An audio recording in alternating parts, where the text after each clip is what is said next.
On April 29th, a mile-long asteroid will make a close approach to Earth as it passes safely by. There's no need to worry, this asteroid will not even come close to hitting Earth. Our solar system is actually littered with asteroids and comets, and sometimes they do come very close to Earth. When an asteroid or comet could one day come close to our planet, it's known as a near-Earth object. But how close is close? A near-Earth object is defined as an object that could pass by our planet within 30 million miles. NASA begins to keep close watch on objects that could pass within 5 million miles of Earth. To put that in perspective, our moon is only 238,900 miles away. Now, this doesn't mean that objects don't pass closer to us than our moon. They do. But the moon is still very far away. However unlikely an impact is, NASA wants to know about all near-Earth objects so that we can track their movement through near-Earth space and predict their trajectories well into the future. The space agency has a Planetary Defense Coordination Office that maintains watch for asteroids and comets coming close to Earth in order to warn of any potential impacts. Along with its partners, they discover, catalog, and characterize these bodies. But what if one of these objects did pose a threat? If an asteroid were on a collision course with Earth, we want to be prepared. That's why NASA is working on several techniques and technologies to help deflect an asteroid on a collision course with Earth. Join us as NASA experts discuss April 29th's close approach and what NASA is doing every day to help protect our planet. Hello, and welcome to a special virtual edition of NASA Science Live. I'm your host, Kelly Fast, and I manage a program here at NASA to help detect and protect our planet from near-Earth objects.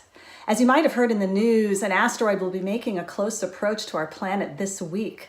And while we can't be together due to social distancing, we have NASA scientists here to virtually answer your questions about this asteroid approach and help us understand how NASA keeps track of all near-Earth objects.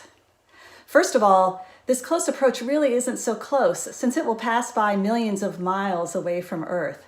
But before we can predict asteroid close approaches, we have to find them first. Let's watch this video that explains how we spot near-Earth objects. How do we spot near-Earth asteroids? To start, survey telescopes scan the sky. When multiple pictures of the same spot show a speck that's moving, computers automatically check it against a database of known objects. If there's no match, it gets added to a list of objects to confirm. And if it looks like it'll pass very close to us, we give it top priority. Then it's time to call in reinforcements. More astronomers from NASA, other institutions, and even the amateur community submit additional observations. Each new data point helps refine the projected path, and this asteroid is going to fly right on by. All the info will be posted online, so it can continue to be tracked and monitored. Nice work, Planetary Defense team. Keep watching the skies. That was really helpful in understanding the various tools NASA and its partners use to discover, track, and monitor near-Earth objects, or NEOs, asteroids or comets whose orbits bring them into Earth's neighborhood. I'm joined by two very special guests, Lindley Johnson, NASA's Planetary Defense Officer, leading the Planetary Defense Coordination Office at NASA headquarters, and Paul Chodas, the director of NASA's Center for Near-Earth Object Studies at the Jet Propulsion Laboratory. So let's first talk about this large asteroid that is coming by Earth on April 29th, 1998 OR2. Paul, what is that all about? Well, this is an asteroid that we've been tracking for over 20 years, and we've been predicting this close approach for a long time. It's one of the larger near-Earth asteroids, and so it's kind of notable. It's around 2 to 3 kilometers in diameter, maybe 1.5 to 2 miles across. So that makes it pretty significant, but it's passing pretty far away. It's passing about 4 million miles away from the Earth. So it's very distant, close approach. But it's notable because it's one of the larger ones. Wow, and discovered 20 years ago. Well, Lindley, why is it so important to find near-Earth asteroids early? Well, it's important that we find these asteroids as far out in time as we can, 20 years for this particular one, because the more time that we have to determine whether the asteroid is on a trajectory that could impact the Earth, the more time we will have to prepare for that and perhaps do something about it. Be able to launch missions to deflect the asteroid off of that impacting trajectory. We have to find them early as we can, so that we've got the time to select the right option and do the right mitigation measures to prevent the impact, if at all possible. Well, so Paul, everyone is waiting to hear, how often do asteroid close approaches happen? Are they something to worry about? No, they happen almost every day because there are just so many near-Earth asteroids, but the vast majority of them are really far away. So they're not that close in human terms. For astronomers, they may be, close. 1 million miles is pretty close for an astronomer. But, and there are a lot of small asteroids, really tiny asteroids, which can pass like inside the moon's orbit and come pretty close. But these ones are so tiny, even if they were headed for the Earth, which they're not, they would burn up in the atmosphere. So there's these two, categories. Most of them are really distant, close approaches. They're not that close at all. And then there's a whole bunch of really, really small ones that we're tracking that are really not hazardous to the Earth if they should happen to hit the Earth. Well, Paul, often people see articles online claiming there's an asteroid headed for Earth, and at the very end, most usually admit there's no threat of an impact. But what can someone do if they hear about a close approach in the news and they want to find out for themselves? Well, the first thing you should know is that we've been tracking most of these asteroids for a long time, especially the big ones. And so we really know their trajectories accurately. These stories you hear on the web, a lot of them seem to imply, there's some kind of threat or uncertainty that, the asteroid could hit the Earth. And that's just not true. We know the path really accurately. At CNEOS, we have a website. And so people can go to our website and get the table of all the close approaches, and you can sort them by date, let's say, and you can see which asteroids, you can see their names, you can see how close they're coming, how far they're coming, and how big the asteroids are. So we provide a close approach table, and it's open to the public. Everyone can take a look. Okay, wow. So anyone at home can visit that website and look up close approaches for themselves. That's really cool. And so let's watch this video that your team made to learn more about it.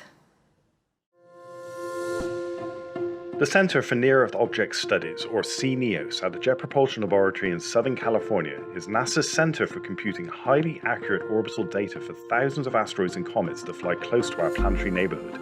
CNEOS collects its information from the Minor Planet Center, which includes orbital data and basic physical properties like size and rotation rate. If you'd like to find out more about these fascinating near-Earth objects, you can go to the CNEOS website and check them out for yourself. The first thing you'll notice on the CNEOS homepage are the top news stories. These articles describe some of the more recent and notable near-Earth objects, or NEOs, that have caught the eye of NASA astronomers. But one of the most useful pages is the one that lists all the upcoming close approaches. Understanding future near-Earth object close approaches is important because astronomers can then better plan on when to study them as they fly past. Click on Close Approaches and then NEOs in the navigation bar. Each line provides information about the close approach of an NEO, and by default they are sorted by time. The first column gives the name of the NEO, and the second gives the date and time of its closest approach. It's worth noting that 99.9% of the objects listed here are asteroids, and a very small number of them are comets. The next two columns tell us how close each near-Earth object will get to us. Note that the close approaches are measured in lunar distances, or the average distance between the Earth and the Moon, which is about 239,000 miles, or 384,000 kilometers. We also use AU, which is the astronomical unit, This is the average distance between the Earth and the Sun, which is about 93 million miles or 150 million kilometers. This first column is the nominal distance at which the object will come to Earth. This is the most likely closest distance as it zooms past our planet. The minimum distance column provides information on the closest the object can possibly come during its flyby, considering all possible uncertainties. This state-of-the-art CNEOS orbital modeling is very, very precise. We know the orbits of most of these objects with a very high degree of accuracy. The final column provides an estimate of the object's diameter based on how bright it is. These objects range in size from a few meters to a few tens of kilometers. But keep in mind that there are many, many more close approaches by smaller objects measuring only a few meters across when compared to the biggest NEOs measuring kilometers across. As this database contains a lot of information, you may also want to filter the table by time, nominal distance, and absolute magnitude, which relates to the object's size, by using the table settings options. Now you are familiar with how this page works, you can get more information about each of the objects listed on the left. So click on one of the NEOs to take you to the object's small body database listing. Here you will find a goldmine of orbital data. Click on any of the parameter names to find out what they mean. From here, you can even display an animation of your favorite asteroid or comet orbiting the Sun. So if you hear about an interesting asteroid in the news, come to the CNEOS website and look it up. Now you can verify the object's flyby distance and lots more besides. Well, thank you, Paul. That video was really helpful. So let's shift gears slightly and talk about NASA's Planetary Defense Coordination Office. Lindley, you are NASA's Planetary Defense Officer, and that's one cool job title. Can you tell us more about what you do? Well, as NASA's Planetary Defense Officer and in charge of the Planetary Defense Coordination Office, I oversee the agency's program and all the projects that we have for detecting, tracking, and characterizing the near-Earth objects, but also in developing plans for what we would do if an asteroid was detected to be on a impacting trajectory with the Earth. So the word coordination in our name is very important because NASA will not do it all. NASA will work with other U.S. government agencies like the Department of Defense, Department of Energy, and even the Department of Homeland Security to develop the government's response to a potential impact threat. But we also work internationally as well. We work with our colleagues in the European Space Agency, the Japanese Space Agency, and even Russia and the Chinese in looking at what we would do as a world space-capable nations to respond to a potential impact threat. Oh, that's really giving me a sense for what the coordination means in Planetary Defense Coordination Office. Well, we've got a lot of questions from Ask NASA, so let's get to some of them. So Martian Manish asks, how many near-Earth asteroids have been discovered so far? Well, that's an easy one. It's about 23,000 near-Earth asteroids altogether, so that's a lot. The vast majority have been discovered by NASA-funded asteroid surveys, scanning the skies every night, looking for moving objects, and finding all kinds of asteroids and many near-Earth asteroids. I would point out that Congress has assigned the goal for NASA to find 90% of the asteroids that are 140 meters and larger. So there's an actual congressional goal and language that dictates that NASA needs to be searching for these. And the discoveries are going up pretty rapidly, about 2,000 or even more every year. So we're finding a lot. And like we keep hearing them, find them. And so we've got some more questions here that are kind of related. Ravi Sangvi asks, which asteroid in the near future has a chance to hit Earth? Milady Shadow asks, let's say there's a huge asteroid hitting the Earth. Will NASA inform us? If yes, what will the world leaders do afterwards? And Patty Zenos asks, hey NASA, how far in the future can you predict an asteroid which will collide with the Earth? So Lindley, what do we do about it? If we find something that might pose a threat, and will people be told, or are the data out there? Well, first of all, we have to take enough observations, get enough observations to really be able to predict when in the future an asteroid might be an impact threat. And that's the job that Paul is in charge of out at the Center for NEO Studies. Then once the level of potential impact threat is determined, then we work with our colleagues in the U.S. government and international other space agencies to determine what might be the proper response. But Paul can answer about how far in advance we can predict these things and what are the hazardous objects that are out there.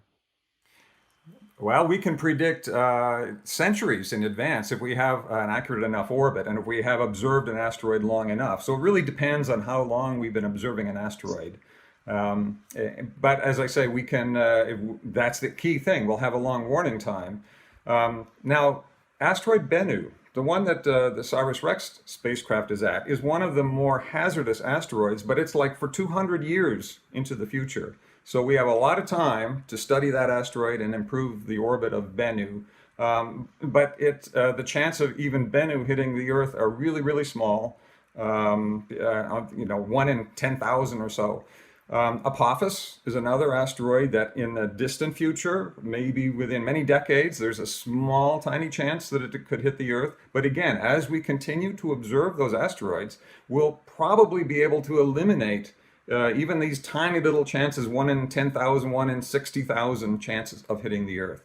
So, and as I say, they're in the distant future. There are no asteroids which have any significant chance of hitting the Earth that are of any significant size. There are none on our list. And that's the whole point. None on the list, none that we actually know of, which is why we keep getting back to we've got to find them first. But you mentioned Apophis. Oh, go ahead, Lindley. Well, let me just point out that impact of the Earth by an asteroid large enough to do damage at the surface is an extremely rare event. But it's an inevitable event. We know that there are thousands of near-Earth asteroids out there. There are thousands more that we don't know about, and that's why we need to continue this program for detection and tracking of the near-Earth object population to determine where and when the next significant impact could occur. And earlier Paul mentioned Apophis, and that is another asteroid that people ask about a lot. And Lyell 83513556 asks, "Hi, I wonder if there is a chance that asteroid Apophis could hit Earth by next flyby on 2035, depending on gravity or Yarkovsky effect, or did NASA and other researchers calculate that before they ruled out any possible effect, and is it safe on the 2060 flyby?" Can you tell us something more about Apophis and what people should expect? I can address that one. Yeah. Apophis will come really, really close in the year 2029. So that's coming up, less than 9 years from now on April the 13th. And we know that it will miss the Earth. We know its orbit so well that we know its orbit within a few miles as it goes by the Earth then. It's harder to predict farther out. The year 2035, we're also sure that it will miss the Earth that year. And the year 2068, we're almost certain that it will miss in that year as well. But it will come close, and we don't know exactly how close. So projecting the asteroid orbit that far in advance, many decades, especially when it is passing repeatedly by the Earth, is a difficult problem. But we can see no chance of it hitting the Earth for many, many, many decades. Well, and that's why it's important to observe it too. And I know that even now, observers around the world are already prepping for what they'll do at the time and for possible missions and just brainstorming on that, because it does take time to launch such a campaign. So Apophis is coming so close to the Earth, we'll be able to see it with the naked eye, in 9 years from now. That'll be an exciting event. Exactly, yeah, that will be visible with the naked eye, which will be a really overwhelming experience. But that kind of brings us back to 1998 OR2 this week, because the Doctor _06 asks, will the asteroid be visible? And this one won't be, because whereas Apophis is going to come quite close to the Earth, 1998 OR2 is going to be about 16 times the distance from the Earth to the Moon away from us. That's quite far. So astronomers with telescopes will be studying it from the ground, but unfortunately you won't be able to go out in your backyard and see 1998 OR2 pass by. But there's another question here from Stacy Parsons 89 asking, does the name 1998 OR2 come from the fact it was detected in 1998? Yes. The year is used as the first part of the designation. So it was discovered in 1998. And then we found earlier observations, so we actually know where it was earlier than that. And we've been tracking it for that long. That's more than, 20 years we've been tracking this asteroid. And that's why we know its orbit so well. Okay, well, maybe one more question here. Sanjeev Mechboy asks, suppose this asteroid is going to hit Earth. Have we technology in the present that we can destroy this in this way before striking the Earth? Lindley, do you have any comments on that? Well, this asteroid is fairly large and indeed would be a challenge, but NASA and our colleagues in other space agencies, we are working on technologies and techniques to be used to deflect an asteroid that we discover on an impacting trajectory. The key to it is finding it several years in advance so that just a slight change that we would impart to its velocity will cause it to miss the Earth. But the technology that we're working on right now is our first demonstration of our capability to deflect an asteroid before it could impact the Earth.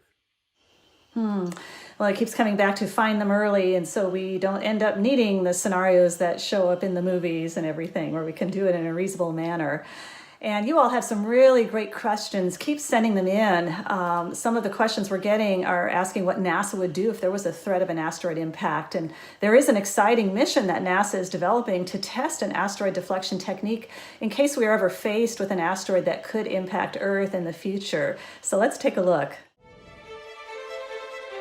DART is the double asteroid redirection test. The Earth is hit by asteroids and pieces of asteroids all the time. Every year or so, we get hit by things maybe the size of a table. The kind of object that DART is going to visit is an object that's about the size of the Washington Monument. Those kinds of objects hit us every few thousand years, and they would cause severe damage on a regional scale. We chose to do this demonstration at a binary asteroid. It's called Didymos. This is actually approximately the shape of the main asteroid. It's called Didymos A, and its moon, Didymos B. What DART will do is DART will hit the secondary. When it hits the moon, it will change the orbit period. And when it changes the orbit period, it affects the timing of when the moon moves in front of or behind the primary. Mostly what we're looking to do is change the speed of the incoming object by maybe a centimeter per second or so. So that's not very fast, but if you do it enough seconds in advance, you can cause it to miss the Earth entirely. So we just heard about DART, which seems like a really cool mission, almost like sci-fi. But Lindley, when is this all happening? DART's launch and the impact with Didymos B, when is that happening? Okay, well, DART right now is in development. The spacecraft is being built up and being prepared for launch in July, the end of July of next year, 2021. It will then cruise to the asteroid for about a year and a half, not quite, 14 months or so. And the encounter with the Didymos asteroid and its moon will be the end of September of 2022.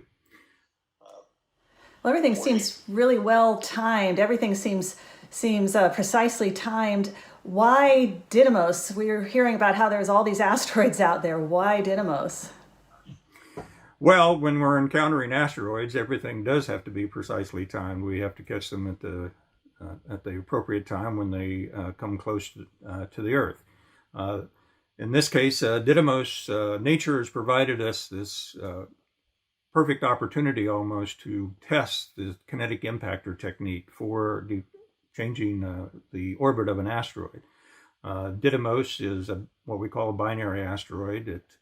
The primary asteroid is about half a mile across, and it has a small moon, which is about the size of a football stadium, 160 meters or so in size.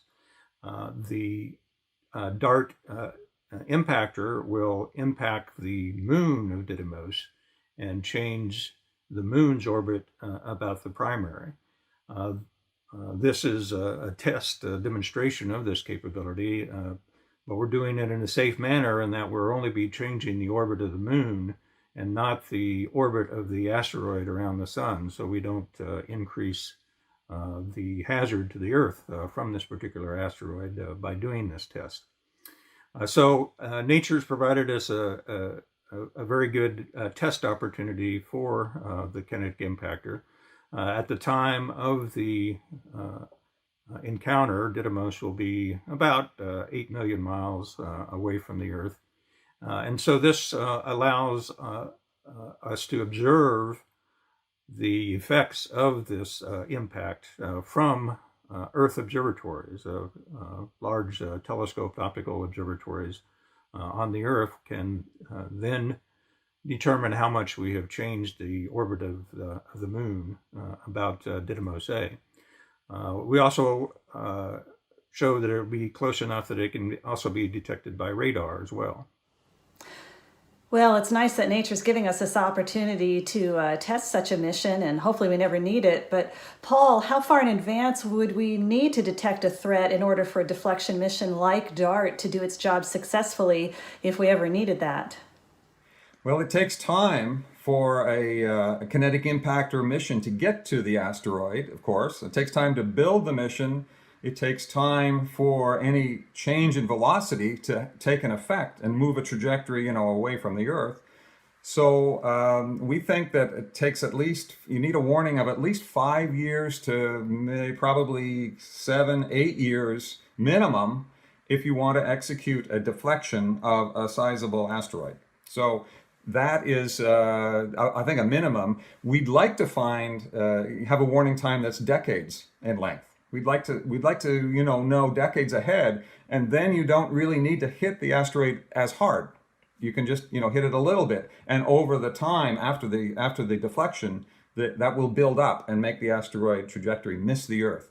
So the answer to your question is maybe 5 to 8 years, perhaps 10 years is the kind of warning time you need in order to deflect an asteroid. Oh, that's what we keep hearing, is find them early. Well, that's all for our show today. Paul, thank you for being here and to talk about asteroids and the Center for Near-Earth Object Studies. Thanks for having me, Kelly. Lindley, thank you for joining us to talk about NASA's Planetary Defense Coordination Office and ways we're protecting our planet. You're welcome, Kelly. I'm very happy to do it. And thank you so much for joining us to talk about this week's asteroid close approach. The next time you hear that an asteroid is coming close to our planet, remember that NASA and its international partners are actively scanning the skies and studying ways to deflect any potentially hazardous objects that come our way. Thank you so much for watching.